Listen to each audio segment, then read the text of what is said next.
Hello.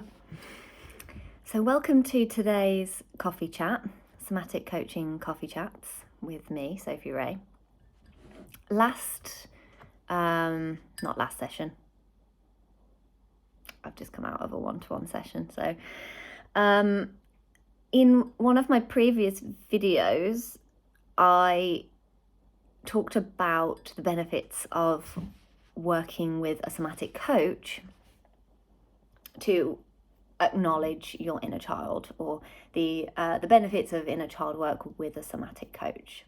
So that if you want to watch that video, I'll link it below.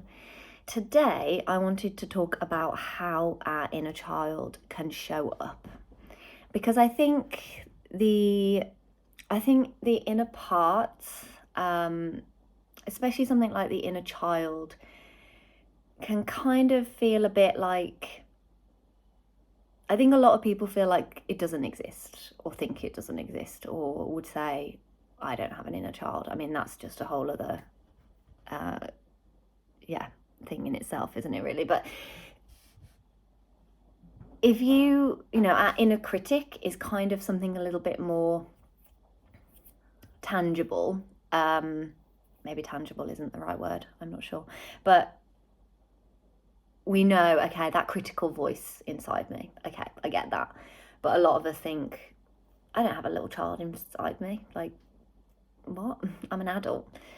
And I think that, that's a big part of the problem, because it means that we are either exiling our inner child, or we are not acknowledging them. And, we might have a wounded inner child. There might be some neglect there, emotional neglect, or something that we kind of need to bring to the front. So I wanted to talk about how our inner child can show up, or might show up. And just, I would love to invite you to be really curious about this. Come in with an open mind and a curious heart. That same curiosity that a child has, that kind of childlike wonder of, what is this? What's going on? How they ask questions. Let's ask questions. Let's be curious about the inner child and this part of us that we may or may not believe is there.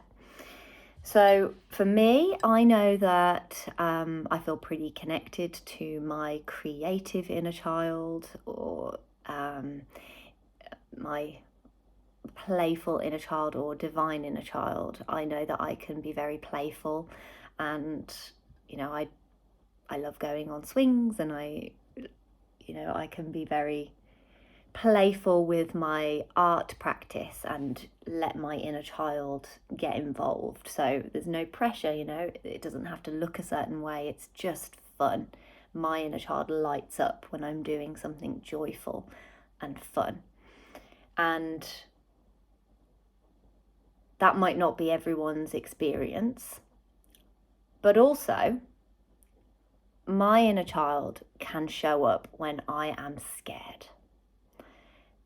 There is that young part of me that is really scared and feels really vulnerable, and just wants to hide away under the covers, away from the monsters.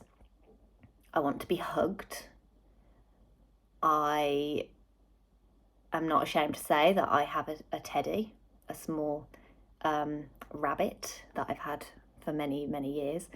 And when I'm scared, or when I need comforting, I hold that little rabbit. And that is a way of soothing my inner child, because when I was a child, I had a teddy, and teddies or pillows are great for this kind of work. If you don't have a teddy, hugging that is a really soothing sensation. And I used to talk to my teddy as well. So any problems that I had, my teddy was there and knew everything that was going on, all the worries. And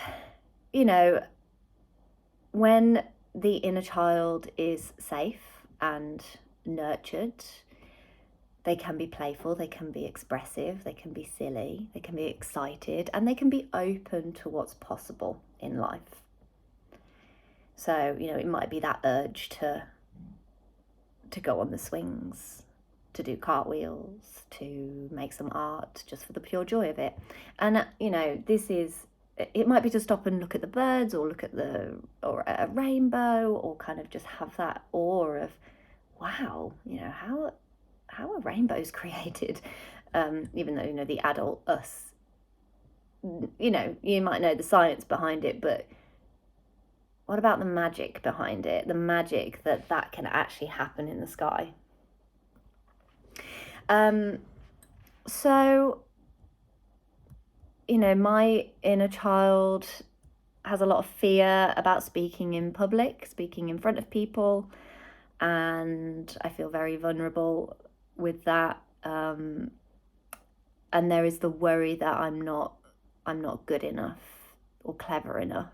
And I know that comes from my childhood of not feeling clever. Or it might be the teenage, I don't want to do that. Have you, as an adult, have you ever done that? Have you ever been like, I don't want to do that? That's the inner teen. It's not always a child. It might be an inner teen. And when we have a tantrum as an adult, that, there's a little part of us that is kind of reverting back to a different age, a younger age. And it's, maybe because they can't understand the emotion behind it. If you're tired and frustrated, it can be very hard to actually stop and go, okay, what's going on for me right now? Because we can get right into that, I'm just instant frustration or anger, or, not being able to have the emotional intelligence to stop and go, okay, what's going on for me? So, I'm not here to judge anyone, any part of your journey or how you show up, because we can acknowledge that it's a part of us that might have been neglected. It's a part of us that needs nurturing. It's a part of us that needs to be taught how to be an adult and not revert back to that childlike state. So, I hope that makes sense.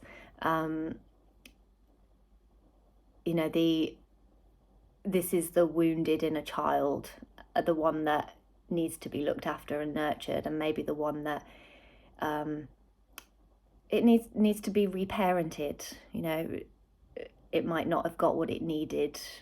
Your inner child might not have got what it needed when you were a child.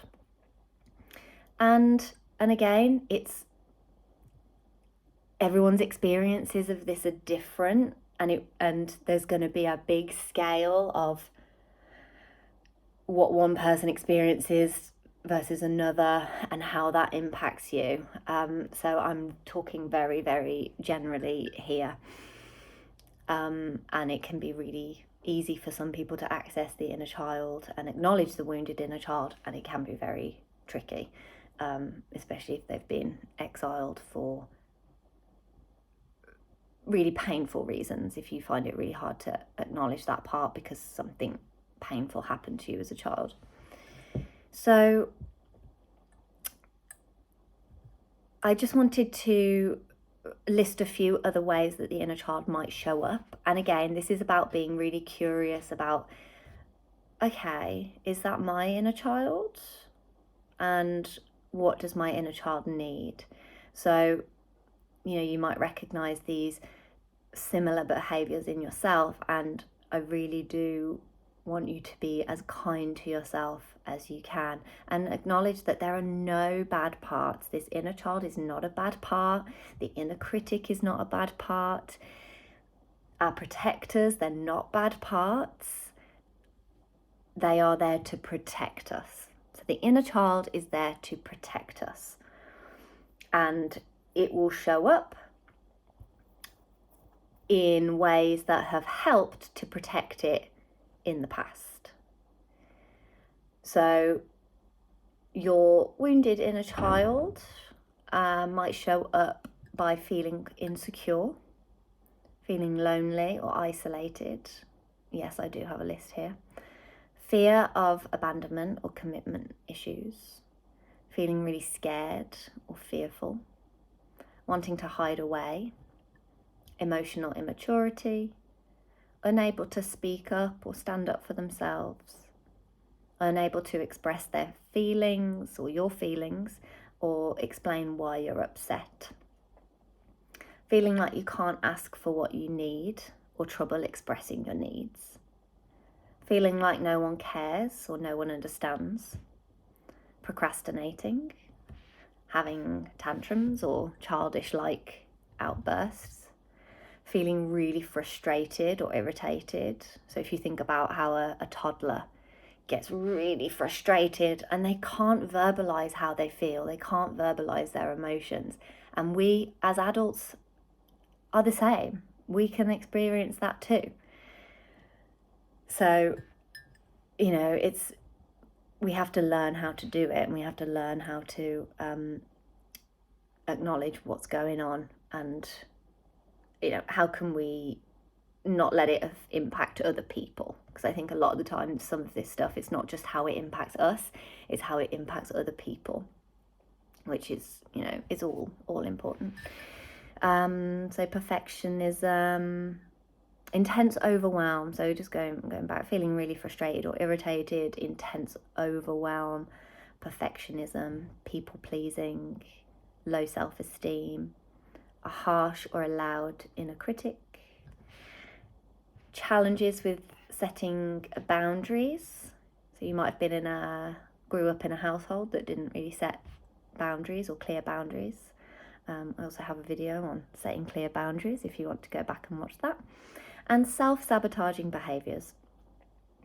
So if you recognise similar behaviours in yourself, this list might feel a little overwhelming. Now, I can go through that list and pick out quite a few that I've experienced as an adult and that I'm working through.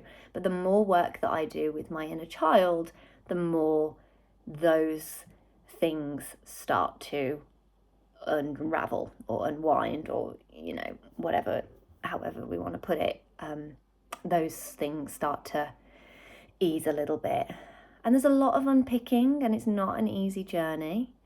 And it might bring something up for you, but again, being really kind to yourself, inviting in that sense of curiosity of, okay, so these things are showing up for me.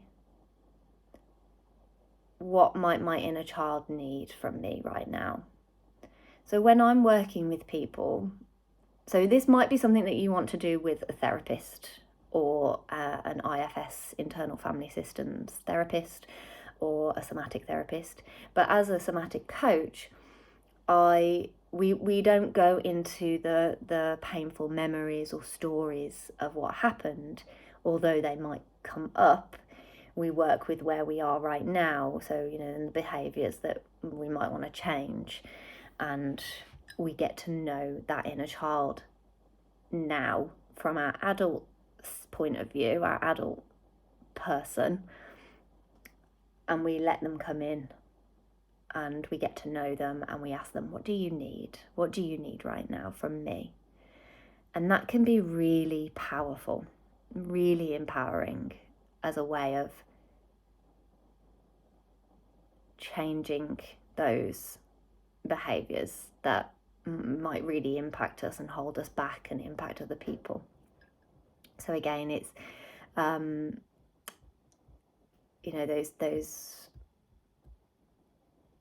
you might not have connected the dots of, oh, okay, if you have exiled your inner child, this might be why you have no idea that is your inner child coming out, because you haven't connected the dots or recognized that it is your inner child that needs some support.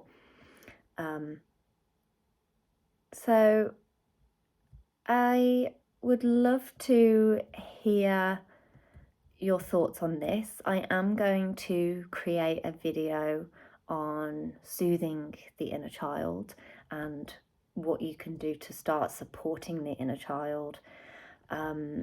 So do watch, keep an eye out for that. And remember that these inner parts, they're not here to hurt us. They're not bad. They need acknowledging in order to heal. And it can be a really, really beneficial practice. But again, it depends on who you are, where you are at in your life, what you have experienced. But this might be the step of, okay, maybe I need to address something. Maybe I need some support. Maybe I could do something that I really enjoyed doing as a child. So really kind of low pressure stuff, like if you loved painting, maybe get yourself some paints and have a go. So we're not going into the story or the history of the inner child. We are just letting the inner child play through us. And that can be really powerful.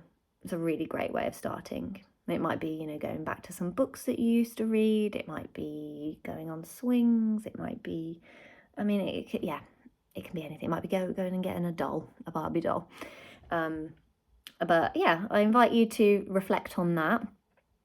Maybe think about, what did you do as a kid that brought you joy, that made you feel creative, that made you feel happy.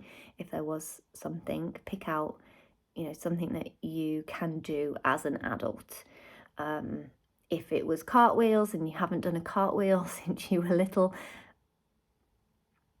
might not be, have a go, but, don't blame me if you hurt yourself.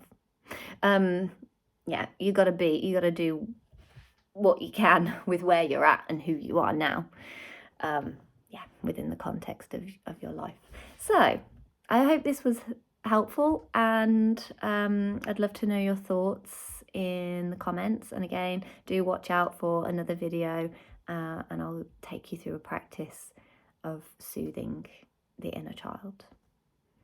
Thanks everyone. Thanks for being here. Bye.